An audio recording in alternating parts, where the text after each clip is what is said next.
চলো আজ একটু জুডিও থেকে ঘুরে আসা যাক। আজ তোমাদের দেখাবো নিউলি অ্যাডেড কিছু মেকআপ প্রোডাক্ট। ফার্স্টেই দেখতে পেলাম এই লিপ ক্রেয়ন্স গুলো, যেগুলো 99 করে, সাথে এই স্টিক গুলো যেগুলো 199 করে ছিল, এগুলোও নিউলি অ্যাডেড। সানস্ক্রিন ওয়াইপস সবাই এতদিনে দেখেই নিয়েছো, সাথে ছিল এই glow up vitamin C face ওয়াশটা। নেল কালার্সে অনেক নিউ ইউনিক কালারের নেল পলিশ এসেছে, আর সবই 79 করে প্রাইস। আর তারপরে দেখলাম এই মেকআপ পাউচগুলো খুবই কিউট ছিল, প্রাইস ছিল 249 করে।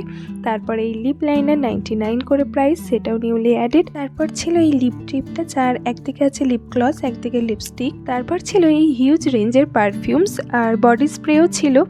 অনেক নতুন কালেকশন এসেছে, আর প্যাকেজিংগুলো খুবই কিউট। অনেকগুলো আমি ট্রাইও করে দেখেছিলাম, বেশ ভালো স্মেল, কিন্তু সেদিন অনেক ভিড় থাকার কারণে কিছুই কেনা হয়নি, পরে কিনবো ঠিক করেছি। চলো আজ ব্লগটা এত দূরে। ভালো লাগলে লাইক করে দিও। ভালো থেকো সকলে, টাটা।